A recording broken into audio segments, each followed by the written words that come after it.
Okay.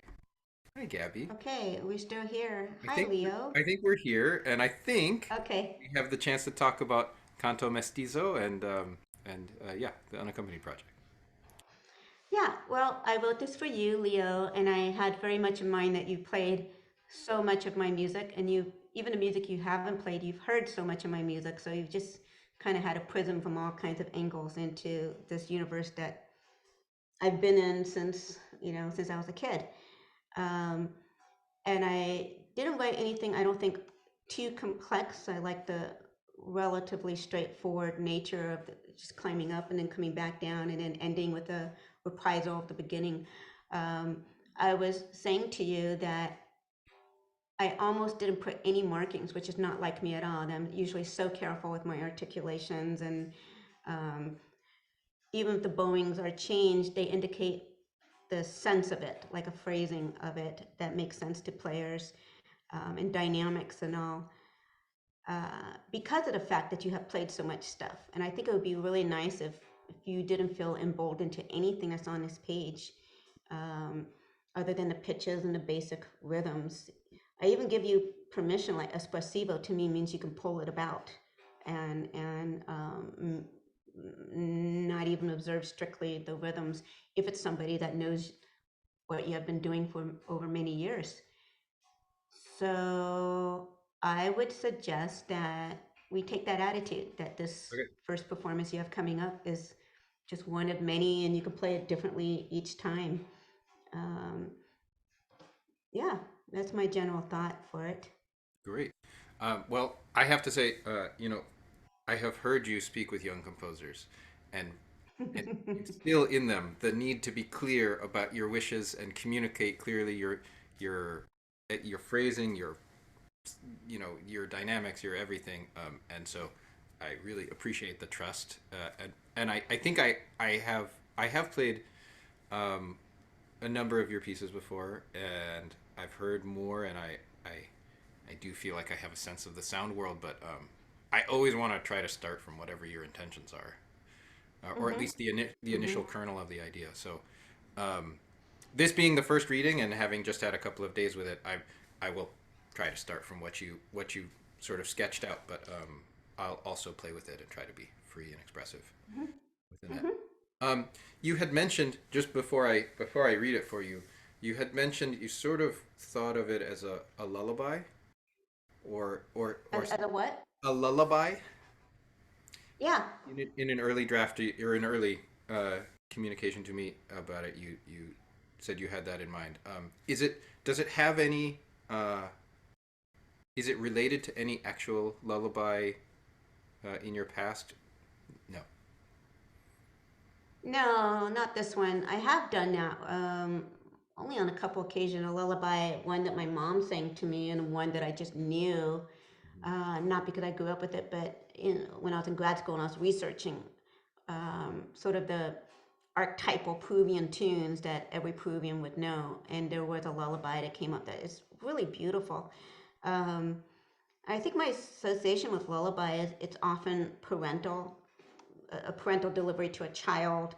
Um, you heard this new piece that I wrote for Fry Street Quartet, A Psalm of Disquiet, and there's something about it in which I freely draw on the Latin American idioms and the fanciful re-renditions of them through my brain that are not strictly correct, but have that kernel somewhere that I think a lot of us diaspora kids and mixed race kids feel so much that we have to transform it in some way, but it still has to have that root.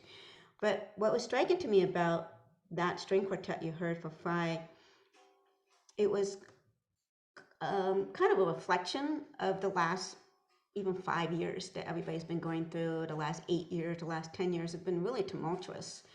And I've been thinking more about lullabies of citizens to the earth, or lullabies of the earth to citizens or to society. I mean, this need to connect and console or reflect some of the anguish that people are feeling. And I don't think those lullabies have to be that complicated to carry a great depth of feeling. So I feel like this is or have some of the characteristic stuff that you've seen, da da da da da, the kind of oscillating that's very inspired by the indigenous motifs of the Andes. Um, but if you were to simplify that and just look at the line, it's this lyrical line that climbs up and down, goes up really high, and then takes a while to spiral down and then to return almost to where it was, but transformed for that journey. And to me, that's what a lullaby does. It's a lyrical journey that's emotional in a very intimate and timeless way. It's not tricky. I think some of my music in the past has been like tricky and acrobatic and fun and brilliant. And I love that. And I think it reflects the kind of music back when I was still playing a lot of piano that I loved to play. It was really thrilling. So that was what was coming out of me. Yeah. And it's been troubling, what's been going on. And to aspire for something different, I think has been on my mind a lot. Yeah. I have to say, just one quick reflection back. The idea, I love the idea of a lullaby to the earth. It's almost like Mm-hmm. the reversal. It's like the children singing the lullaby. It's like the roles are switched from, as you said before, Yeah, um, from the present yeah, to the otherwise. And I agree. Like for us who are sort of children of immigration, like you take the kernel of it, and it's you try to be true to what's at the center of it, but it's something new and it's something different in a new place, and it sort of goes back to the other generation and then down to the next generation. Goes both ways that way. Anyway, yeah. And I think we have to own it and not apologize for not being wholly of the motherland, wholly of the destination land. I mean, we're complicated in our heritage, and we have complicated memberships, to all of these transcontinental and international lands. And one of the great messy places in which to stake that identity is art, in which the rules can be bent in many ways. And so when I mentor composers that are saying, but I don't know what it means to have an authentic Latin American voice when I wasn't born there. And I was like, but that's why you compose. That's the reason you need to compose. It's not like you know what the identity is and now you're just going to replicate that identity in these pieces. Each piece establishes that ground. That's what it is. yeah, Um, and that's why we do what we do. yeah, absolutely. I think that was very well said. Yeah. Well, do you want to Yeah. hear a first crash Yeah. through of Canto Mestizo?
Yeah, beautiful. Play it just like that. Oh, come No, on. it's gorgeous. Thank you. Really, really beautiful and soulful. And um, I can't, it doesn't sound green, which you hear me say a lot. You know, you can hear when somebody's an excellent player and has natural musicality, but it, you know, you can feel like they're still finding a way with it. Um, I have a couple of thoughts for you, which is, I think, mainly giving you permission Okay. if this is of interest. But I almost wrote this where, if you look at bar two, the first D, you know, the 30-second kicking off of halfway through the third beat, I almost put accents on all of those. So it would Hmm. have been da da da da da da da da da da. And I'm wondering if we didn't put accents on all of them because then they start to disappear. They're not special anymore other than the first time. But you could find reasons why we may want to put accents. And maybe it is the first time there's a stream of all of those. So the first one could be the first D in bar two, the first D in bar three. Yeah. Maybe it would be um, in bar four. Maybe it's not that first figure, but the second figure when it goes da da da da da. When there's Yeah. two of them, That makes but sense. there could be reasons. So there are tiers where these twiddly little bits, da da da, all those, they're not always on the same tier. Some of them are just a little more, and some of them are a little less. And it could affect if some of them are a little more relaxed. Um, could be interesting that an accented one is a little more relaxed, or a non-accented one is more relaxed. And I could see that for emphasis or helping you shape a direction where you're going in a phrase, or the whole phrase is more important to you than the last phrase. You know, there could be things like that that you play with over the coming months. Yeah. Um, I love that. You know, the phrases are so long and so yeah, the to lyricism is give so stretched yourself out that I that I organization, it'd be an nice. emotional, yeah, an emotional organization that comes with it. Yeah. And it's even spaced out visually on the page, you Absolutely. know, so there's plenty of room in this map for details like that. So let's think about that. Um, and then maybe that means that gives shape for measure 18 when we start going into those triplets. So it's a little more relaxed and maybe it's smoother where it's, or instead of an accent, it's more like a tonito. Hmm. You know, there's just kind of a broader accent makes sense. And Yeah. um, then these grace notes, um, I think the grace notes could, gosh,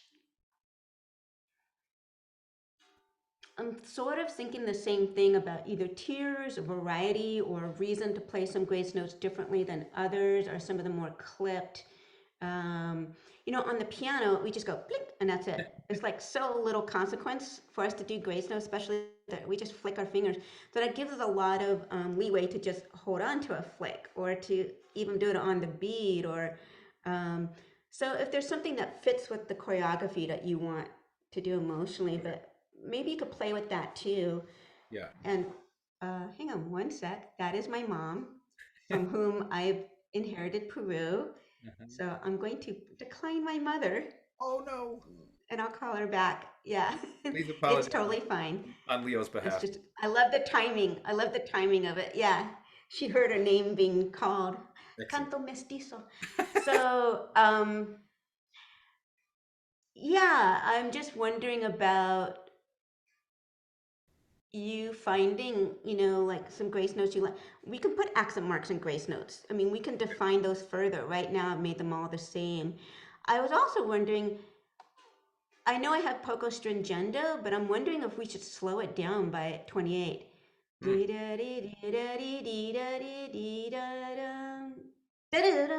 We get to 29 instead of barreling into it the way I have it written now. But if you want to play with that and Yeah. allegando, I think that that could be really nice. I also think at 29, 29, 30, 31, you have the three tiers of dynamics, but you have yeah, two tiers of rhythm. I just noticed that. So and I have to say, in like from a performative standpoint, I agree. it feels like it would be nice to have the three be more of a gradual loss of energy than.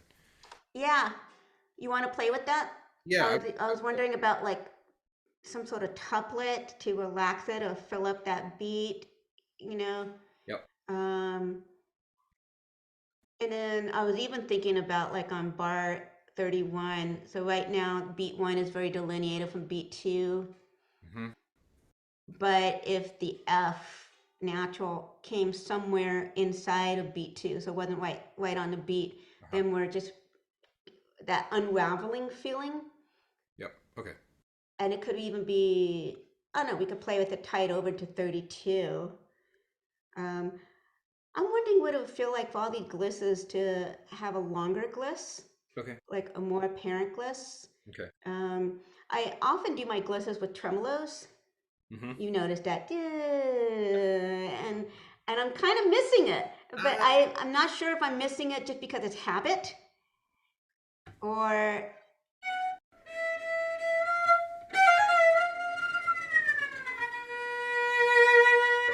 yeah, Something like that. it's just so me. But I just don't want to, play with it. And maybe Okay. that's the only one we do it, and the others are not. But it also makes people do a longer gliss because you got to make room for the tremolo. I think that's I only identified that many years later. I think that's one of the reasons why I put the tremolo there was to make people really not As a automatically as go a into the string player, short bliss. I have like many more bows to be able to also shape the envelope of the crescendo more than just the one. Yeah. Ah, Yeah. Yeah. So let's put a tremolo there and think about the other ones. okay. We could even put a fermata on 32. Um. Great.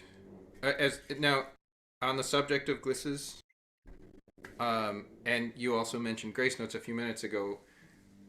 Some of the grace notes feel to me like the ones that I've heard you write before that imitate like the sort of starting articulation of a pan flute, and some of them feel like lyrical in a different way to me. Um, so like at 24, it doesn't feel like spitting out a note so much as kind of a. I was sort of thinking of those Yeah. correctly. Maybe even a little slide on each. Oh, I love it. And then it feels like it goes in a different direction after this. Um, I love it. I think that's such a smart and musical uh, enhancement. It okay, makes the idea better. cool. I think it makes for a nice color too. The Yeah, the quiet moments in this, I mean, it's all the overall character of this is quiet, but some of these pianist moments are so uh, they have. I feel like they you need a really special color like 24 and mm-hmm. 18. I think so. And we could come up with a maybe with an expressive mark. I mean, when you did it, it sounded more vocal, but almost more sondo. There was such a kind of a I'm thinking like cottony color to it, as opposed to being super focused. Hmm. And we can save that for later. But yeah, let's do that. Okay, um, excellent. And I guess one other sort of performer question for me. We have a couple of phrases that start um, the first phrase and the pick up to 12 start with this sort of gesture that's sort of triple time, sort of not. um, it's a pretty short amount of time to go from mezzo piano Yeah. to forte. Uh, Why don't we put a fermata? Da da da da ding. So on the C, you actually have just a little more time. something like Yeah, yeah. And I should probably rewrite that rhythm. yeah. The rhythm is nice. I could probably even do it over two beats. I mean, I could probably even do it over two beats if it was.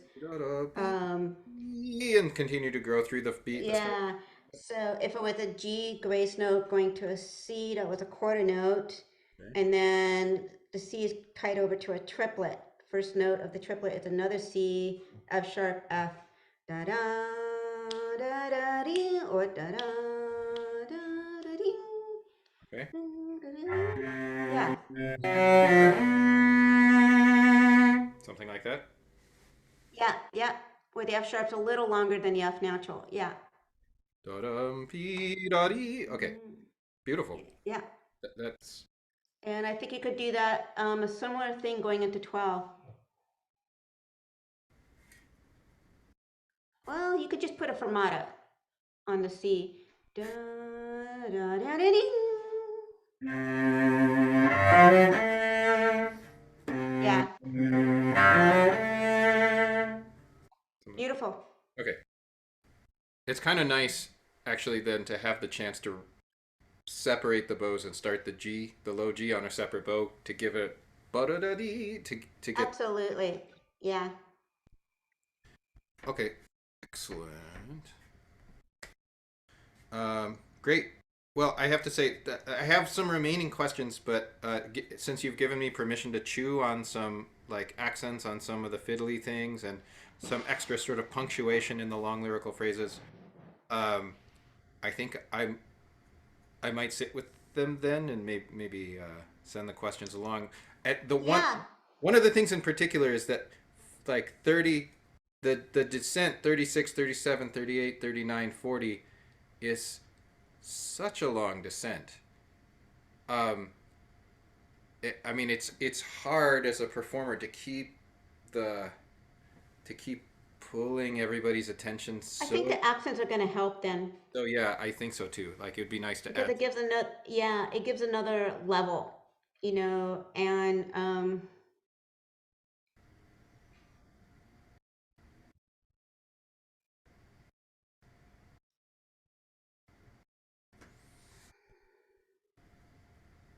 just playing this through my head. Yeah, same. It feels to me like but looking at the beginning also like at the beginning it feels like 7 coming into 8 while the descent continues uh, in through 8 and into 9. It feels like the phrase kind of comes to a little bit of stillness on the G on beat 2 Yeah. before it goes off on the bida stuff. And I wonder, uh, Well, I mean, something else I've done also myself when I had a really large phrase, um, and I wanted to keep the descent, but in the middle of the descent, it could crescendo, so you have an arrival. It could even speed up a little bit, and then okay, it's as if it got caught on a ledge on a mountain, and so it has to hold there. And then it's another actual descent that can slow down, and you could do a much more dramatic decrescendo. Um, so if 33 and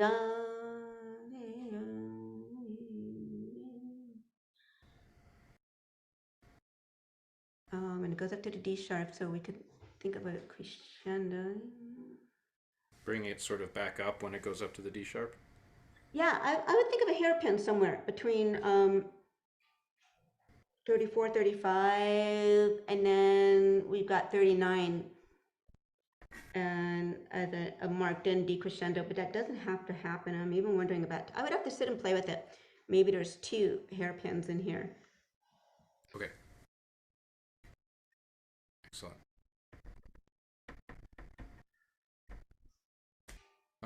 Great. And if it makes sense in the hairpin to relax the rhythm, so it's not always da-dum, but it's like 16th da-dum, da-dum, dee-dum, dee-dum, and it could get sharper and more clipped with the hairpin and then relax as we're coming out of it almost to eighth notes as Mhm. opposed to the 32nd and the dotted rhythm. We could consider that as well. Let's see what we can do to keep the descent, but give it logical shape, a reason to still be on this long descent. That sounds great. I'll chew on that and I'll Yeah, I'll send you a few ideas. co-composer. Well, not at all, but I if I can bend the actual composer's ear to make things easier for me, make my Yeah, I mean, the people that have played so much of my stuff and recognize it when they hear it. One of the best compliments I got in my opera was when a violinist that I wrote my big violin suite for, Suite Mestiza, 30-minute solo violin work. And he's a wonder. He's Moses Pagosian. He teaches over at UCLA. Just a great, great human being too. And he went to the opera, wasn't there. He sent me this long, effusive text, and he said I was in tears. And he's not like a super emotional guy like that, except in his playing, you know. But he said I could hear, you know, I could hear you. But this was an opera meeting. It's completely different. But then he said, but the big violin solo, you know, I could hear, you know, all the things that you like to do. And I said, this is what I do. And um, somebody like him, somebody like you, somebody like Sasha, somebody like Lucy Lynn, you know, others, Del Sol String Quartet. I listen. I listen very deeply to, you know, when they have feelings about what the phrases are going, because I think we're on the same page, you know, as to what defines the universe. So I'm excited, and I've also noticed that as I've gotten older, I've been more laissez-faire. You know, the players that I work with are those that I have long relationships with, and so I could be laissez-faire and don't have to protect the piece. That's sometimes the composer's attitude is to protect the piece, and I don't have to protect it. I can let it be discovered, you know, by others, as long as it doesn't seem like I'm being a bad lazy composer and not making decisions. no, And not at all. yeah. You're the. Are you kidding? You're the hardest working lady in show business. Oh well. That's not an issue. Well, uh, is there anything? I don't know if anyone will watch this for background on the piece, but is there are there any words about your inspiration or anything you'd like to share if anyone if it, Um, have anyone's attention? I often go into my pieces with an expectation of what I'm going to say in the program note. I don't decide the title of the program note like beforehand. You know, I don't decide that information beforehand, but I am very attuned to finding it through the process. You know, um, and I think that's a hallmark of being a public artist. We know that there's an arena in which the artwork's going to land, so we're being intelligent about the reality of that. And then when you are representing traditionally underrepresented cultures or ideas or peoples, you are even more cognizant of that. Um, and I have noticed a lot of my program notes have gotten much simpler, and more eloquent and more elegant in some ways. I like what I said about Psalm of Disquiet, for instance, with Five Street Quartet, without spoon feeding. It was rather poetic. Um, so this one is just simply mestizo song, which can mean it's very broad, very, very broad. And I think I wanted to trust that the audience um, would understand the theme of your concerts and be sensitive to these realities that we've been in the last 10 years when we're talking about who's a good American and what does it mean to have greatness in our past and what role immigration plays in that, who's an actual immigrant, who's not. And so there's a lot of room for the audience to interpret this with the very simple title. Maybe they'll read up on you and maybe they'll read up on me and guess what our politics are and our ethnic backgrounds are, you know, incline. And that's part of it too. Music doesn't stand by itself anymore. We're too interconnected through the internet for that.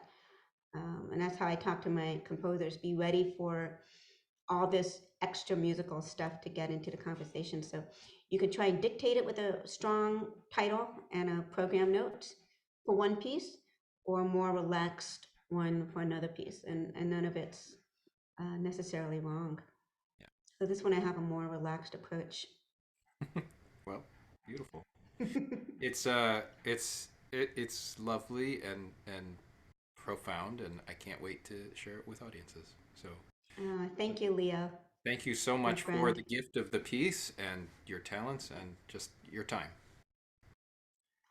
Well, likewise.